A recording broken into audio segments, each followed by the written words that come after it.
Imagina que en 3 años has muerto. Toma un momento para visualizar tu propio funeral. Imagina a tus seres queridos dándote elogios. Pregúntate, ¿qué te gustaría que dijeran?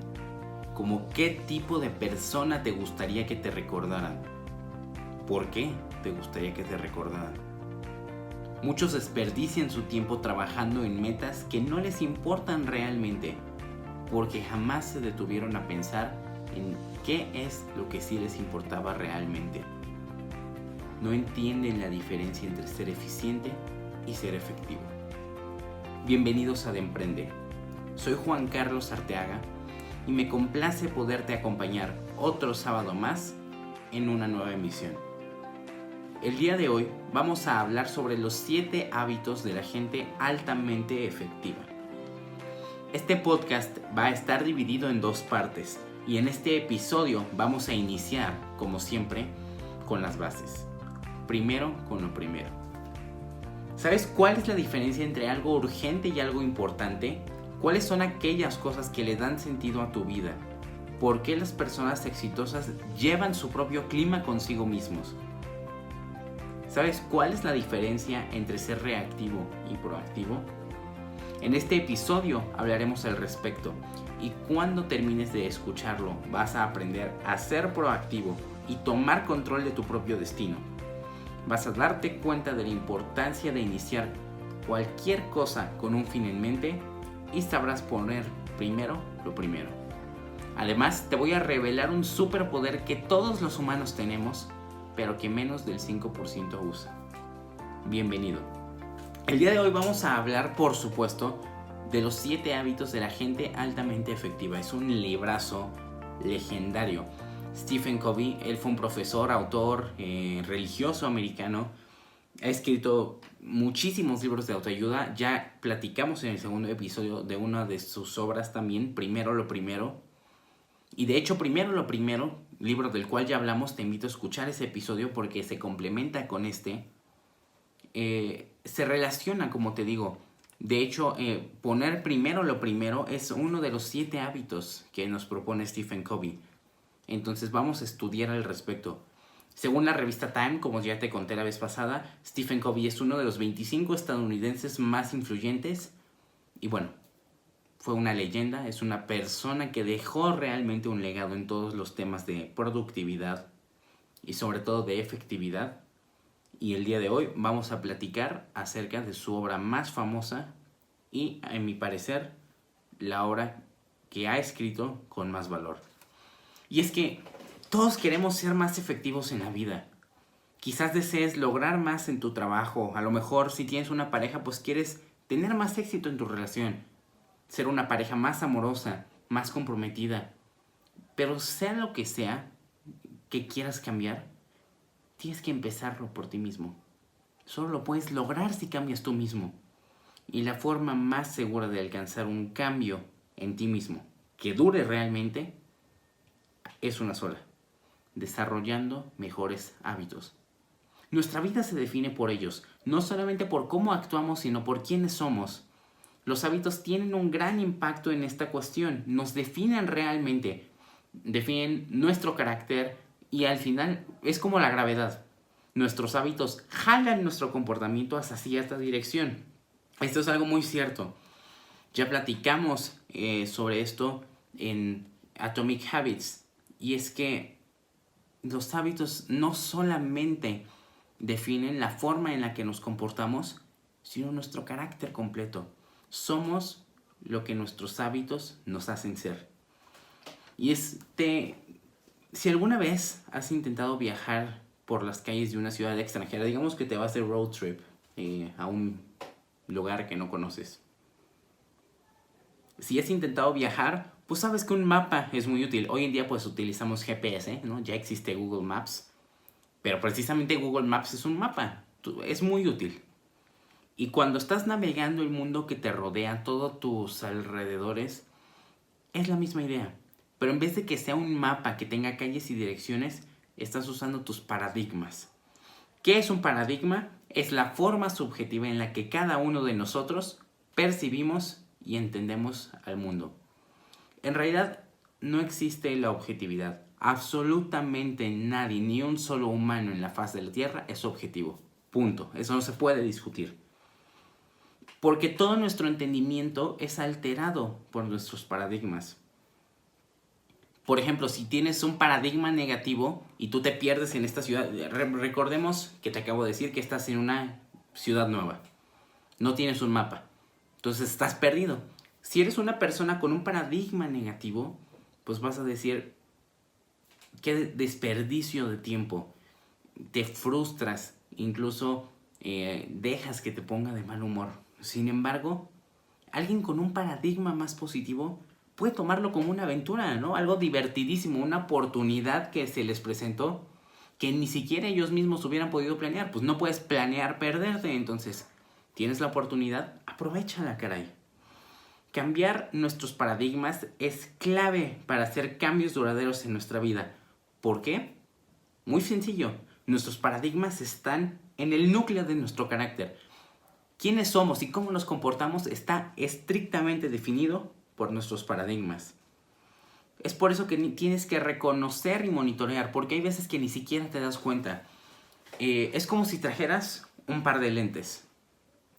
Imagínate que tienes tus lentes puestos, ya sean de sol o lentes de ver. Absolutamente todo lo que veas con tus ojos se va a ver afectado por esos lentes que traes puestos. Y eventualmente ni siquiera te vas a dar cuenta que los traes, porque precisamente para eso están hechos.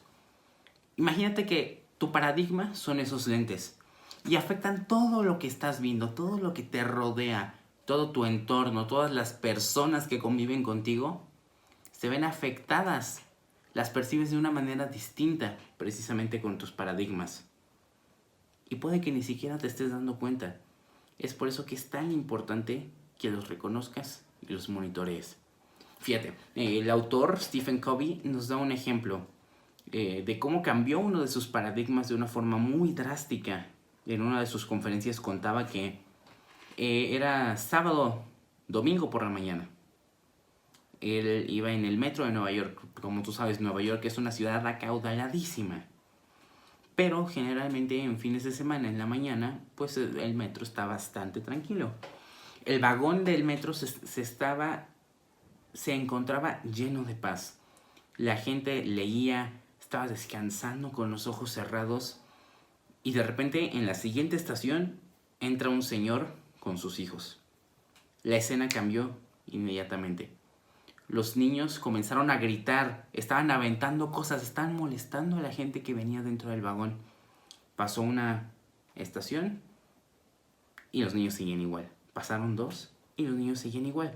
Y nadie se atrevía a decir nada.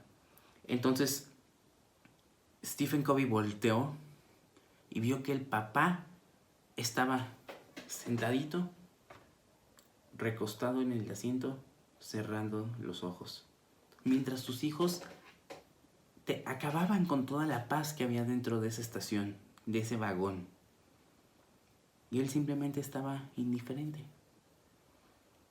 Entonces él se molestó, obviamente, dice, ¿qué onda? ¿Por qué es?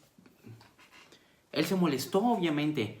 ¿Qué onda, no? ¿Por qué estás permitiendo que tus hijos hagan esto?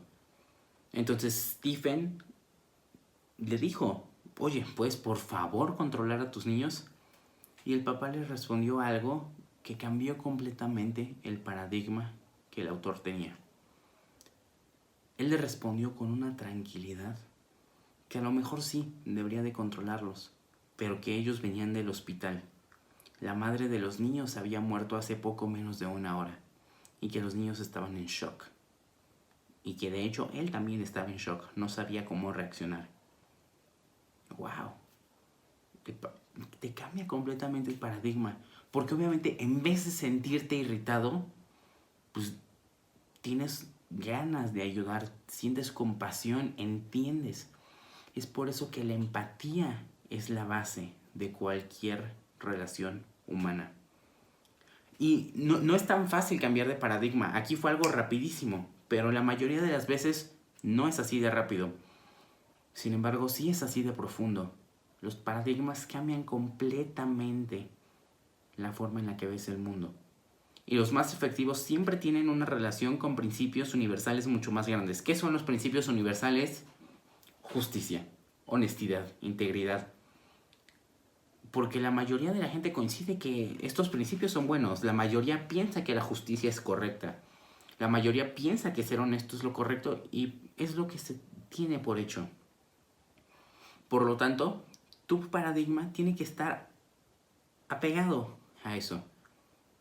Y obviamente, mientras más exactos sean tus paradigmas, más realista va a ser tu visión. Porque puede ser que tu paradigma sea tan positivo o tan relajado que no te des cuenta que la gente te quiere hacer daño. Entonces no estás teniendo una visión realista. Entonces, si tú te atienes a paradigmas basados en principios, vas a poder dominar los 7 hábitos. Los 7 hábitos se tratan precisamente de atenerse a paradigmas que te permitan lograr un cambio duradero. Entonces, esa fue la introducción que nos da el autor. Y vamos a empezar con el primer hábito de la gente altamente efectiva. Este se llama sé proactivo y controla tu destino. Cuando tú escuchas la palabra proactividad, generalmente te viene un concepto erróneo. La gente entiende por proactividad que seas muy eficiente, que hagas las cosas sin que nadie te las pida. La mayoría piensa que eso es proactividad, pero ese es solamente uno de los resultados de ser proactivo. Realmente el hacer las cosas sin que te las pidan no es ser proactivo, es ser un buen empleado. Y obviamente al líder de una empresa esto le conviene. Sin embargo, tienes una percepción errónea. Entonces lo primero que quiero que sepas es que ser proactivo no significa hacer las cosas sin que te las pidan. Es un resultado, sí, pero no es exactamente eso. Y es que la diferencia principal entre los humanos y los animales es que los animales son esclavos de los estímulos externos. ¿Qué es un estímulo externo? Bueno, algo que te hace reaccionar. Puede ser cualquier cosa. Una llamada de teléfono es un estímulo para que tú contestes y puedas tener una conversación telefónica, ¿no? Una notificación en tu celular es un estímulo para que veas tus mensajes. Es una señal, es un trigger. Ya hablamos también de esto en hábitos atómicos. Entonces los animales son esclavos de los estímulos externos. Solamente corren y huyen por su vida cuando ven que viene un león. Ellos pueden reaccionar a los estímulos externos en la forma preprogramada que tienen. Es decir, ellos no son capaces de elegir cuál va a ser su respuesta. Si viene un león, la mayoría tiene preprogramado que se echan a correr, no se esconden. Ellos no tienen la posibilidad de elegir qué hacer, simplemente se echan a correr. Su naturaleza es así. Pero los humanos no. Los humanos podemos reflexionar sobre un estímulo antes de responder a él. Fíjate qué maravilloso. En vez de solamente reaccionar al mundo que nos rodea, tenemos la capacidad de productivamente y proactivamente influenciar en él. Todos los humanos tenemos esta capacidad de proactividad. Es la más grande libertad que tenemos. Como te dije en el inicio, es el superpoder que todo humano tiene. Pero la mayoría de la gente aún elige ser reactiva. Entonces ya quedamos que proactividad es tomar el control de tu reacción a un estímulo. Entonces lo contrario es ser reactivo. ¿Qué es ser reactivo? Fácil. Permitir que las circunstancias externas dicten tu comportamiento y emociones. Por ejemplo, si tú te pones de buenas y el día está soleado y está precioso, obviamente vas a tener un mejor desempeño porque todo mundo, incluso yo, tenemos mejor desempeño cuando estamos de buenas. Sencillo. Sin embargo, el problema está cuando permites que una circunstancia externa, tal como que el día esté nublado o lluvioso, algo con lo que tú no puedes hacer nada al respecto, tú no tienes ninguna injerencia. Si tú permites que ese tipo de circunstancias te gobiernen, dicten tu comportamiento, tus emociones, estamos mal. La gente reactiva dice frases como, no es mi culpa, ni modo, estaba fuera de mis manos. Pero la gente proactiva crea su propio clima. Es como si trajeran un aire acondicionado todo el día con ellos. ¿Por qué? Porque ellos deciden cómo van a reaccionar ante las cosas. Eso es proactividad. Yo tengo la libertad de decidir cuál es mi respuesta ante un estímulo externo. Una persona proactiva dice cosas como he decidido que, porque realmente lo ha decidido. Encontremos una solución a este problema. En muy pocas palabras, la proactividad se define como la capacidad y deseo, porque es importante. Todos tenemos la capacidad, pero muy pocos realmente lo desean. Es la capacidad y deseo de poner los valores basados en principios por encima de impulsos, estados de ánimo, sentimientos y condiciones. Es decir, que mis principios, que yo, mi poder de decisión esté por encima de cualquier otra cosa sobre la que yo no tenga ningún control. Este primer hábito es la clave para poder dominar los demás. Si el hábito 1 no está presente, no puedes cultivar ninguno de los otros 6 hábitos. El principio de la proactividad dice que tu vida es producto de tus decisiones y no de tus condiciones. Porque es bien fácil culpar a las condiciones externas. Te quiero poner, por ejemplo, a Jeff Bezos. Hoy es el hombre más rico del mundo, todos lo sabemos. Pero su historia empresarial, la forma en la que emprendió, es increíble. Porque él inició vendiendo libros. Él estaba en una oficina en el sótano de su casa y literalmente en cartón y con un plumón escribió Amazon.com y lo pegó en la pared. Ese era el letrero de su empresa. Y desde su escritorio, en el sótano de su casa, dirigía todo. Amazon inició siendo una tienda de libros. Tú podías encontrar en Amazon cualquier libro, el que quisieras. Pero inició desde abajo. Y es que, en general, sobre todo en países como el nuestro, que, por no decir tercermundistas, estamos en vías de desarrollo, el primer problema es la mentalidad. Siempre nos encanta culpar a cosas externas. Todo mundo tenemos condiciones externas que finalmente nos acaban controlando. Sí, claro que tienen una influencia, pero esa es la diferencia entre la gente reactiva y la gente proactiva. Si tú eres reactivo, dejas que esas circunstancias te controlen. Y si tú eres proactivo, puedes hacer que incluso desaparezcan. Están ahí, sí, pero no tienen ninguna influencia en ti. ¿Cómo puedes diferenciar estas dos actitudes? Imagínate un círculo grande. Ese se llama tu círculo de preocupaciones. Representa todas las cosas que te preocupan finalmente. Por ejemplo, si vas en la escuela, tus calificaciones. Cómo los demás te ven y te perciben. Si eres adulto, pagar las cuentas, pagar la renta, etc. Ese es el círculo de todas las cosas que te preocupan. Te puede preocupar, por ejemplo, lo que está sucediendo en otros países. A lo mejor un caso de injusticia en el que te sientas indignado. Pero dentro de este círculo hay otro círculo más pequeño. Este se llama tu círculo de influencia. Hay muchas cosas que te preocupan, pero las cosas por las que realmente puedes hacer algo son menos. Este representa las cosas por las que puedes hacer algo al respecto.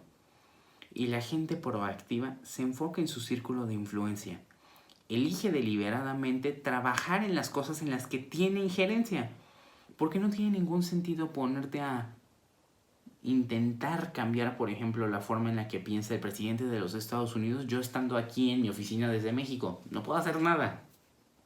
Por más que me preocupe, su falta de liderazgo no está dentro de mi círculo de influencia. Y si yo me enfoco en las cosas en las que no tengo ninguna influencia, me voy a acabar desgastando porque no tengo poder sobre las cosas que me preocupan. En cambio, si yo me enfoco en mi círculo de influencia, cada vez voy a poder hacer más cosas. Mi círculo de influencia va a aumentar y voy a poder tener más control sobre mi vida.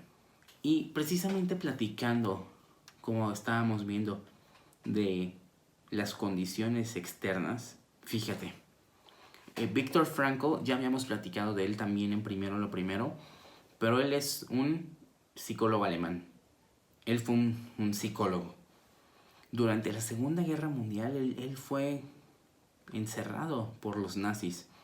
Él fue encerrado en diversos campos de concentración y en medio de su miseria, de los maltratos que recibía porque lo torturaban, decidió que aunque sus guardias controlaban su entorno, es decir, él no tenía, en inglés existen estas dos palabras, freedom y liberty, no son lo mismo.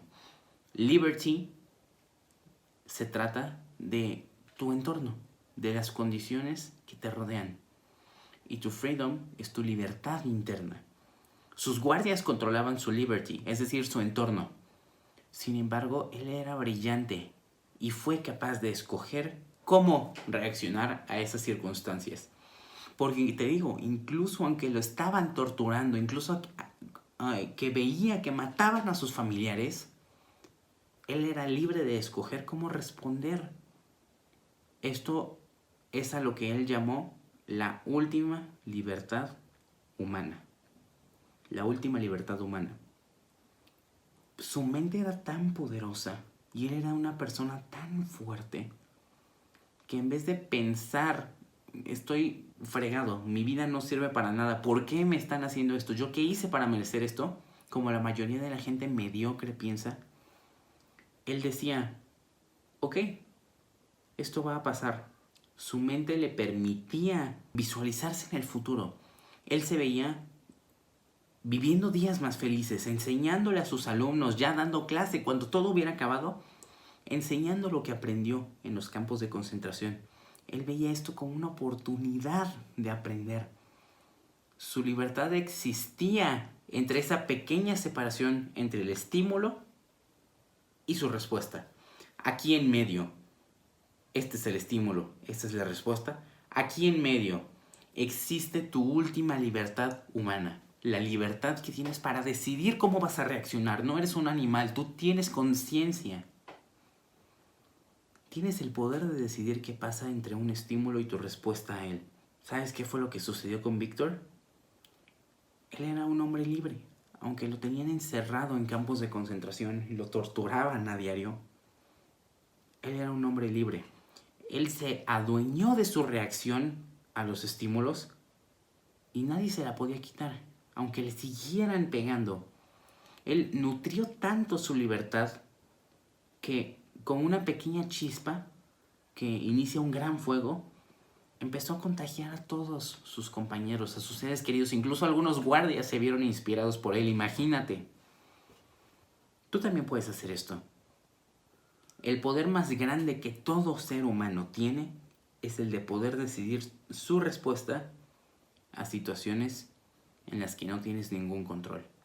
No dejes que las cosas sobre las que no puedes hacer nada te controlen, interfieran en las cosas en las que sí puedes hacer.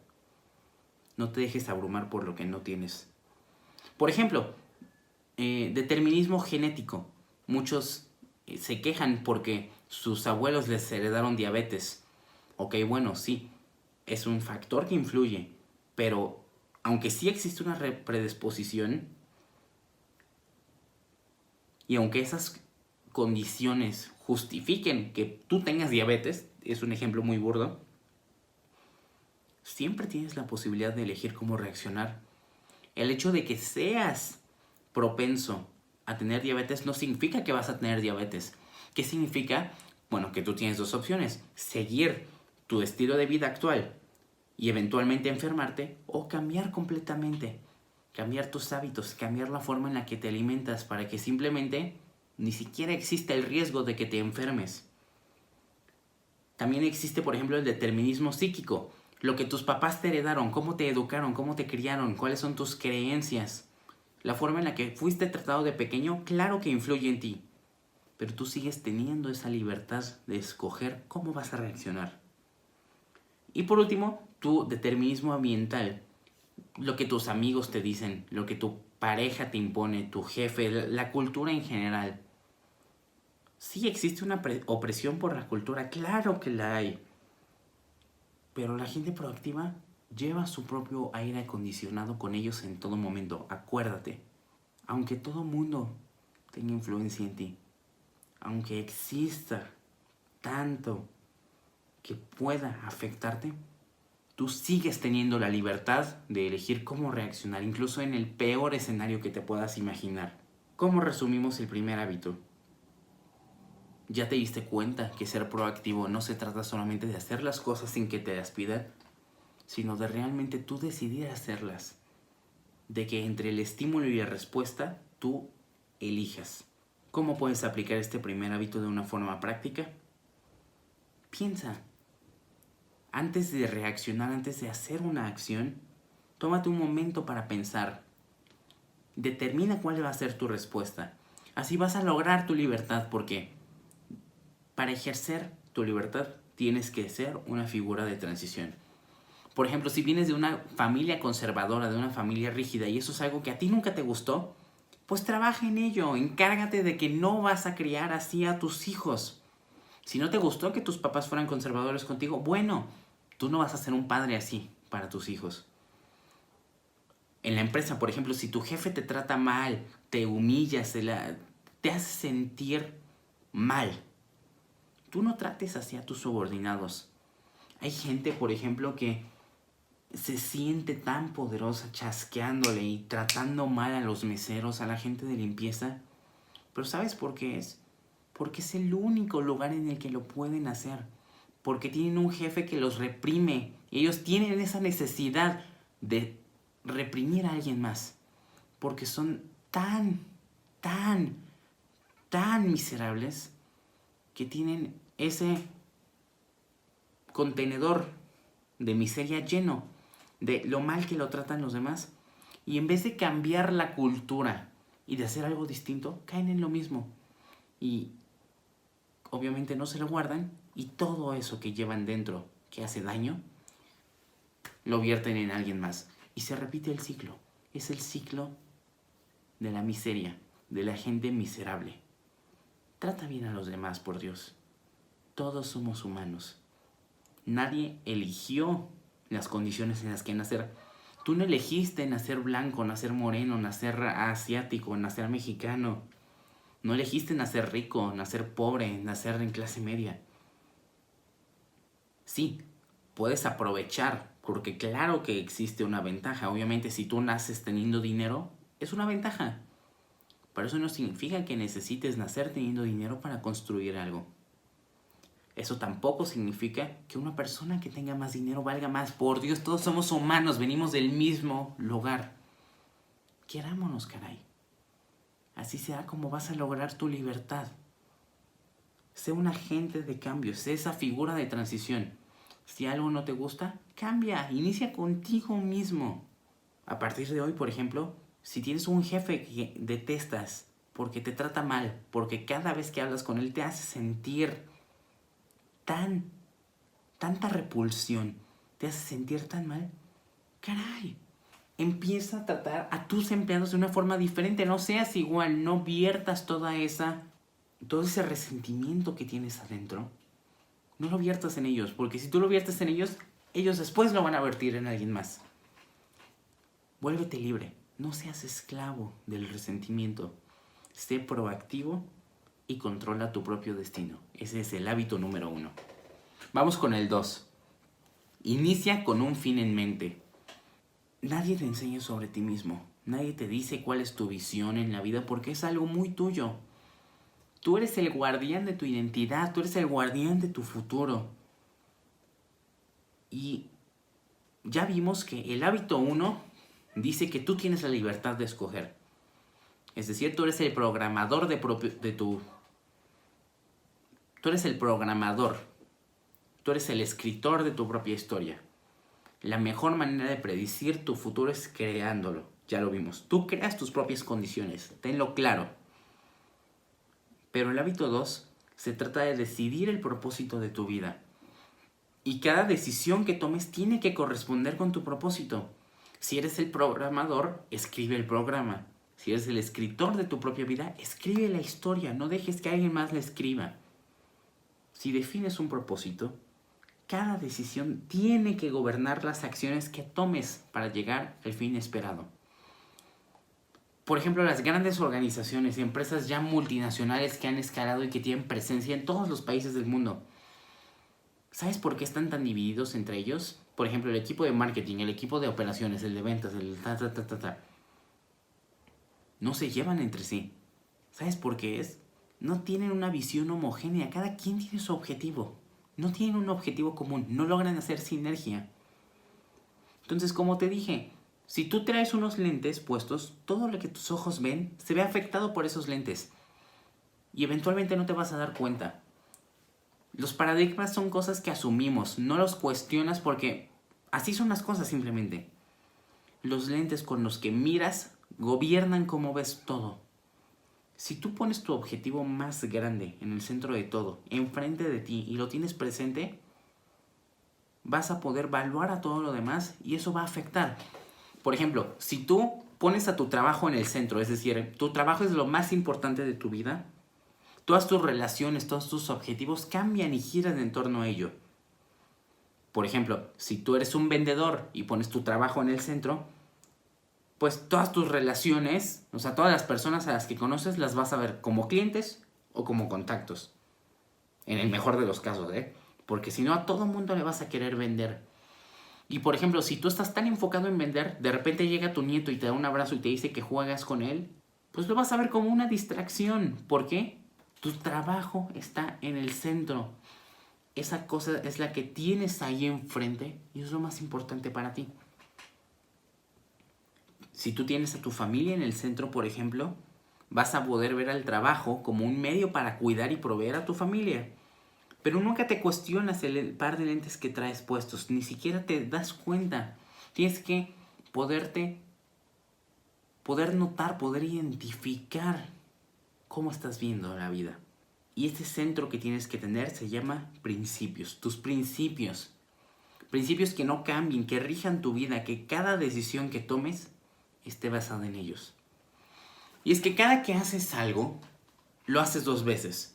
O a lo mejor no lo haces tú las 2 veces, pero siempre se tuvo que hacer al menos 2 veces. Número 1, primero en la mente, ya sea en la tuya o en la de alguien más, cuando lo imaginas, cuando lo visualizas. Y después, cuando lo ejecutas.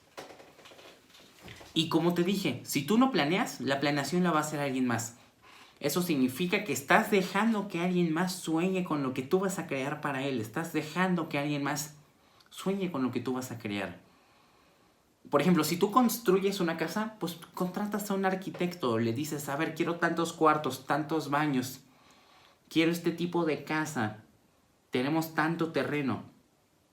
Y el arquitecto se encarga de planear el diseño de acuerdo a lo que quieres antes de poner un solo ladrillo.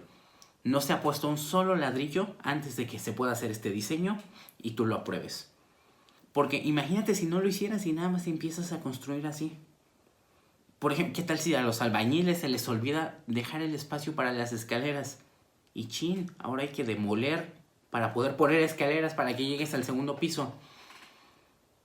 Van a haber errores si tú no tienes ese fin en tu mente. Y no solamente aplica para tu vida.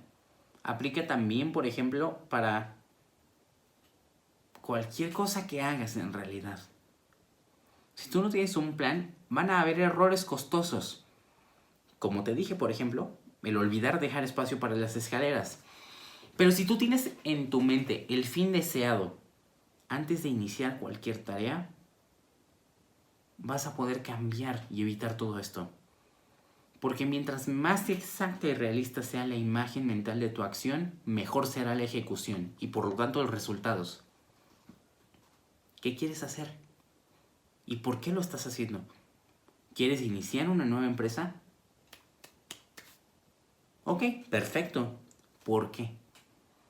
¿En qué quieres que se convierta esa empresa? ¿Quieres que sea tu legado o simplemente un negocio más? ¿Quieres que trascienda y que todo mundo te recuerde por ella?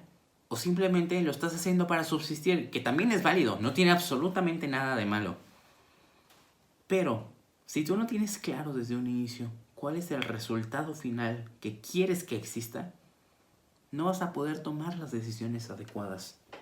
Este tipo de anticipación mental, el que tú puedas anticipar qué es lo que va a suceder, o más bien qué es lo que quieres que suceda, es la mejor forma en la que puedes ser más efectivo en la manera en la que quieres desarrollar el proyecto. Todas tus decisiones se tienen que regir.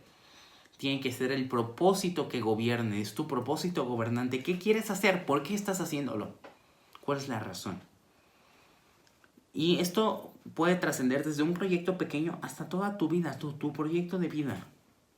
Imagínate, por ejemplo, que en 3 años has muerto. Imagínate a tus seres queridos dándote elogios. Pregúntate qué te gustaría que te dijeran. Imagínate el final de tu vida. ¿Cómo qué tipo de persona quieres que te recuerden? ¿Y por qué quieres que te recuerden? La vida es demasiado corta como para vivirla cumpliendo los sueños de alguien más. No desperdicies tu tiempo en metas que no te importen realmente. Puede ser que tu trabajo no te guste, lo aborrezcas. Sin embargo, estés ahí nada más por ello. Bueno, es momento de escribir tu declaración de vida. ¿Qué es lo que quieres hacer? Ser eficiente significa hacer la mayor cantidad de cosas en el menor tiempo posible. Ya sabemos que eso es eficiencia. Pero esto no tiene ningún sentido si no sabes por qué te estás esforzando. Es como trepar una escalera vertical y sí, estás avanzando y estás subiendo, pero ¿qué crees? Estás en el muro equivocado. Estás haciendo progreso, pero en la dirección incorrecta. Tienes que ser efectivo. ¿Cuál es la diferencia entre ser eficiente y efectivo? Fácil. La gente efectiva no sabe por qué lo está haciendo, simplemente lo hace. La gente eficiente hace la mayor cantidad de cosas en el menor tiempo, pero no sabe por qué. La gente efectiva tiene su escalera en la pared correcta, sabe cuál es su destino en la vida y avanza hacia ese destino. No solamente persigue cosas de forma deliberada, pensando como el dinero y la fama, sino que realmente la gente efectiva se enfoca en lo que es importante para ellos. Si algo no es importante para ti, es un desperdicio. Si tú haces algo que no es importante para ti, es un desperdicio y la gente efectiva lo sabe. Y por último, nos vamos a un hábito del que ya hablamos, como te dije, en el primer libro del que hablamos, de hecho, primero lo primero. Hábito 3, pon primero lo primero. Con el hábito 1 ya te diste cuenta que eres el programador. En el hábito 2 ya escribiste el código, el programa. El número 3 es correrlo. Una vez que defines tu misión, tienes que hacerte cargo de ella. Tienes que ser proactivo y volver esa visión realidad. Si tú quieres tener una empresa multinacional y que ese sea tu legado, vamos a ponernos a trabajar en ella. ¿Pero cómo? Es simple, pero no es sencillo. Viviéndola cada día. Claro que integrar esto, si tú quieres construir un nuevo proyecto y lo tienes que integrar a lo que ya tienes, es bien complicado. Porque en un inicio no te va a dar el tiempo. Si tú ya tienes una vida establecida y de repente metes otra piedra a tu cubeta llena de cosas, te vas a sentir abrumado. Realmente te recomiendo checar para este libro en específico el contenido extra que vamos a subir a la plataforma. Te voy a dejar conferencias de Stephen Covey y te voy a dejar gráficas para que puedas relacionar todo esto. Si tú ya tienes esta piedra, recuerdas que platicamos sobre la cubeta llena de piedras en el segundo episodio. Si tú ya tienes una cubeta llena de piedras, si le pones otra no te va a caber. Y puedes a lo mejor aprenderte una técnica para ser más eficiente, pero acuérdate que eficiencia no es lo mismo que efectividad. No necesitas técnicas complicadas realmente. Acuérdate de una regla básica, un paradigma bajo el que tienes que regir tu vida. Pon primero lo primero. First things first. Tienes que priorizar rigurosamente las cosas importantes en tu vida. Y las cosas importantes siempre se relacionan, valga la redundancia, con tus relaciones. Tienes que asegurarte que las cosas que te importen sean lo primero que hagas. y el resto lo tienes que dejar de lado para delegarlas o planificarlas para hacerlas después. La priorización es la parte más complicada. Muy pocos saben priorizar. Es la parte más complicada del proceso de pensamiento y poner primero lo primero se enfoca en relaciones más que en horarios. Las first things en nuestras vidas siempre son las relaciones y la efectividad se basa en ellas. Piensa cuáles son tus first things. ¿Quieres reconocimiento y fama? Bueno, depende de otras personas y tienes que tener una relación con esas personas para que te reconozcan. Tu familia, claro que tienes que tener relaciones con ellos. Estabilidad, integridad, apégate a esas cosas. No te dejes abrumar por lo grueso de las cosas delgadas. Esa es una frase que me encanta. En inglés suena muchísimo mejor y es Don't be overwhelmed by the thick of thin things. ¿Qué significa?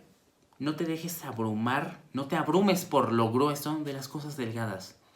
Las cosas son delgaditas, pero si tú les haces un zoom impresionante, obviamente se van a hacer más gruesas. No te dejes abrumar por ello. Al final siguen siendo cosas insignificantes. Y para determinar qué cosas son importantes, dimensiona tus tareas en dos categorías, urgentes e importantes. Igual, te recomiendo escuchar el segundo episodio, aquí hablamos de urgente versus importante. Pero vamos a hacer 4 cuadrantes. Es una tabla. Urgente y no urgente en las filas. E importante y no importante en las columnas. Entonces nos quedan 4 cuadrantes. Cuadrante 1, 2, 3 y 4. El cuadrante 1 es urgente e importante. ¿Qué son las cosas urgentes e importantes? Crisis y problemas que necesiten ser resueltas. Si un cliente importante de tu empresa te está llamando y necesita atención, es algo urgente e importante. Es apagar los fuegos, básicamente, el cuadrante 1.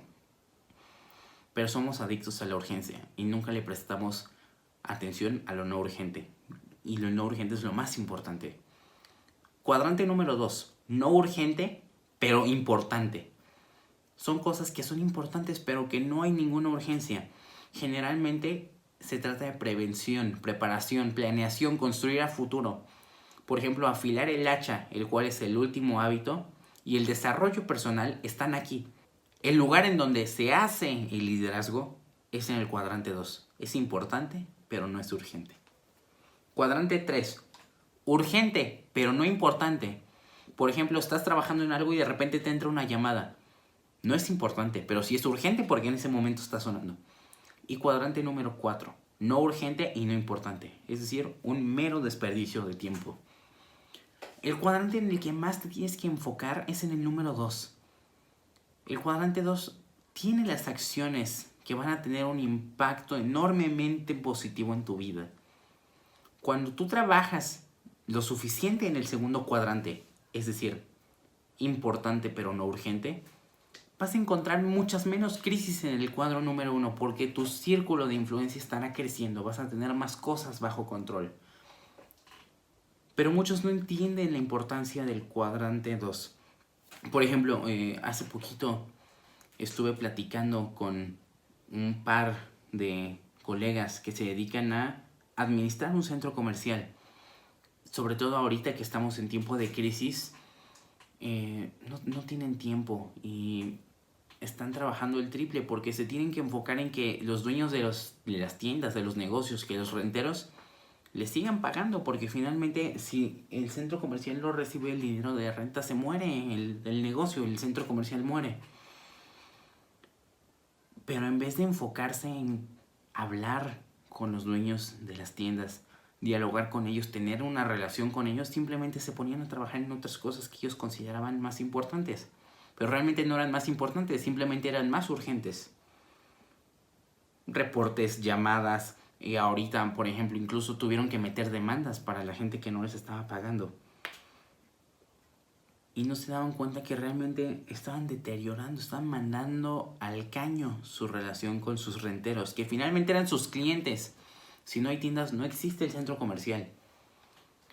Entonces, me puse a platicar con ellos y llegamos al entendido de que menos del 5% de su tiempo lo pasaban trabajando y platicando con los dueños. Hay veces que una plática semanal de 1 hora tiene un impacto impresionante. Sin embargo, aunque pasaban menos del 5% de su tiempo, era lo más importante que tenían que hacer y no lo hacían. Entonces, los asesoré. Y en vez de pasar el 5%, ahora pasan una tercera parte de su tiempo con los dueños de las tiendas que rentaban locales. ¿Qué crees? Ahora cada vez más tiendas le siguen pagando cada mes la renta. El efecto fue enorme. La satisfacción, la gente ahora se siente cercana con los administradores del centro comercial. Y además, los ingresos aumentaron porque la gente está pagando constantemente. Saben que hay una cara humana detrás de esta renta que tienen que pagar. Y una gran manera de implementar este hábito, por ejemplo, es identifica una actividad del cuadrante 2 que estés descuidando. Algo que sabes que tienes que hacer, pero que no es urgente y por eso no lo haces.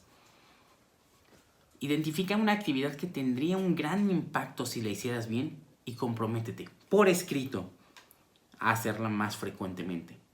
Acabamos de estudiar los primeros 3 hábitos de la gente altamente efectiva. ¿Qué nos tenemos que llevar? Bueno, primero que nadie te puede quitar tu última libertad humana. Tú decides cómo vas a reaccionar. Por más que las condiciones sean adversas, si Viktor Frankl, que lo torturaban a diario, seguía teniendo una visión tan brillante de su vida en el futuro, no me vengas a decir que no puedes superar algo. Claro que lo puedes hacer, tienes el poder para hacerlo. Depende de ti. Completamente depende de ti. Tienes tu libertad, haz que tu círculo de influencia crezca. Enfócate en decidir. Decide, esa es la palabra clave. No somos animales, somos humanos. Los humanos podemos decidir. Tú puedes decidir cómo vas a reaccionar a un estímulo externo. En vez de solamente reaccionar, tienes la capacidad de influenciarte en tu entorno. Caray, es un gran superpoder. Úsalo. Eres capaz de elegir tus acciones y tu destino. Sé proactivo y controla tu destino. Número 2. Siempre que inicies algo, siempre que quieras dedicarte a algo, visualiza qué es aquello que quieres lograr. ¿Cuál es tu fin? ¿Qué es lo que quieres que suceda? Si es una nueva empresa, bueno, ¿hasta dónde va a llegar esa empresa? Si es a lo mejor una nueva relación, ok. ¿Te quieres casar con esta chica? No. ¿Cuántos años quieres que dure tu relación? Y a lo mejor puede ser contraproducente, pero hasta imagínate el fin de tu vida. ¿Cómo quieres que te recuerden? ¿Cuál va a ser tu legado? Y número 3, pon primero lo primero. Enfócate. Date cuenta que hay cosas que son importantes y que tú sabes que tienes que hacer, pero no las estás haciendo. Hazlas, por Dios. Nunca dejes de afilar el hacha. Desarrolla tu propia persona. Prevén, prepara. Siempre piensa a futuro. Te voy a dejar una estrategia. Planifica una semana. Número 1, conéctate con tu misión. Tienes que saber que para que hagas algo, tiene que tener sentido. Tiene que estar de la mano con la filosofía de tu vida. Número 2, revisa los roles de tu vida. Si tú eres padre y además eres empleado de una empresa y además eres voluntario en una organización y además eres tío, bueno, cada rol que tengas te demanda ciertas tareas. Tienes que identificarlas. Número 3, identifica tus metas. Cada rol que tienes te demanda cumplir objetivos. Date cuenta cuáles son. Y 4, organiza semanalmente. Si tú organizas tu actuar día a día, estás lidiando con las urgencias, estás apagando fuegos. Vas a estarte enfocando nada más en tu cuadrante número 1. Si tú planeas semanalmente, tienes una visión expandida. Puedes ver todo el panorama, puedes ser proactivo y empezar a dedicarte al cuadrante 2, lo que realmente importa. Número 5. Respeta tus planes, apégate a ellos. Ejerce tu integridad, decide con integridad. Eso también hará que la gente respete tu tiempo. Y número 6. Reflexiona qué tal funcionó el proceso. y vuelve a analizar tus roles y tus metas. La clave está en planear tus actividades de forma semanal, de acuerdo a cada rol que tengas. Escribe por cada rol. Papá, ok, bueno, tengo que hacer la tarea con mi hija, tengo que cocinar y tengo que ir al supermercado. Ok, eso es todo lo que tienes que hacer en la semana. Como empleado, tengo que cumplir con tal tarea, tengo que entregar este reporte y tengo una junta a tal día. Y por cada rol que tengas, escribe lo que tienes que hacer y comprométete rigurosamente a cumplirlo. Durante el siguiente episodio, la siguiente semana, vamos a platicar sobre el resto de hábitos. El día de hoy nos enfocamos en las bases y creo que tuvimos un gran episodio. Si te gustó este episodio, por favor, suscríbete, es completamente gratis. Ayúdame a crecer. Comparte este podcast con tus amigos, con gente a la que sepas que le puede interesar. Este contenido es sin ninguna intención de ganar dinero, por lo cual realmente me ayudarías mucho si se lo enseñas a más gente. Cada semana estaremos hablando sobre un nuevo libro empresarial. El siguiente sábado vamos a terminar de estudiar los 7 hábitos de la gente altamente efectiva. Espera ese episodio, va a ser grande. Muchas gracias por estar conmigo hoy. Espero que te haya servido el contenido del que charlamos y nos escuchamos el próximo sábado. Recuerda, aún no eres quien vas a llegar a ser.